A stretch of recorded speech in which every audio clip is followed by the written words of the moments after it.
That's what makes it personal to you.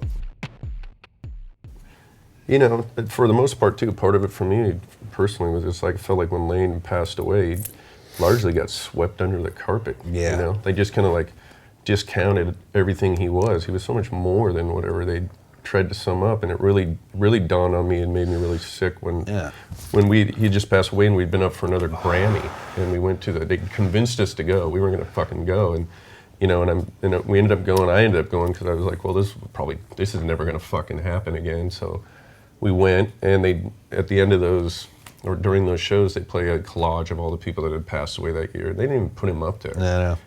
How come? Why? I don't know. I'm not in the Grammy. You know, this is what we're saying, and that's what kind of really. You know, I remember us like looking at each other and just getting up and leaving. Yeah. Like, how fucking stupid is that? You know, and so, you know, part of the fuel personally for me to even want to take on this stuff and sit here and talk about that stuff is because I think it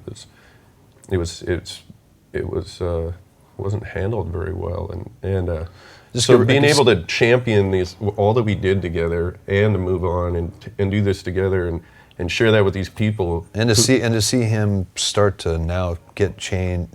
Now people aren't necessarily just writing the fucking straight fucking, they always got to put the blurb in, died of heroin, a fucking overdose, junkie.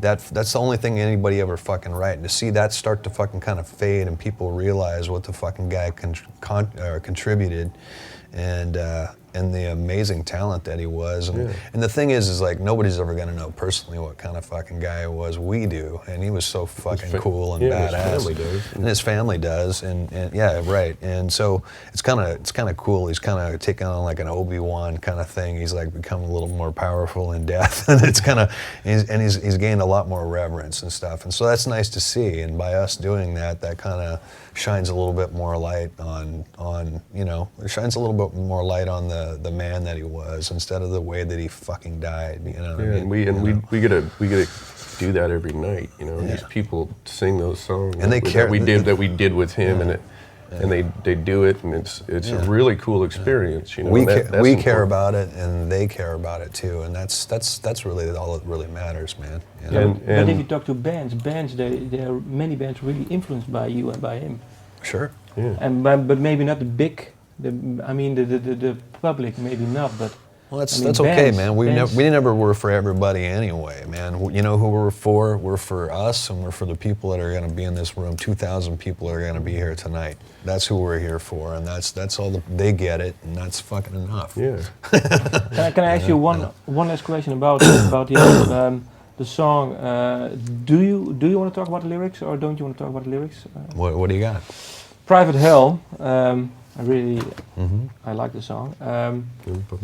Yeah. Is it written from some sort of perspective of him? No, I mean, you know, who did I just talk to about? I was thinking because, well, the lyrics, I'm in my own private. No, I knew exactly where you were going to go with it, and it's funny because I just had I printed all the lyrics, so I just. No, I know, and what's funny is I just had this conversation with somebody last night about that particular song and what you said, if that it's related to him, and it's absolutely not. It's completely about something else. But the cool thing, I've always consciously tried to. I guess maybe not. Sometimes I consciously try, and sometimes I don't. I think that the way that I write, it's pretty open to whatever the fuck you want it to mean.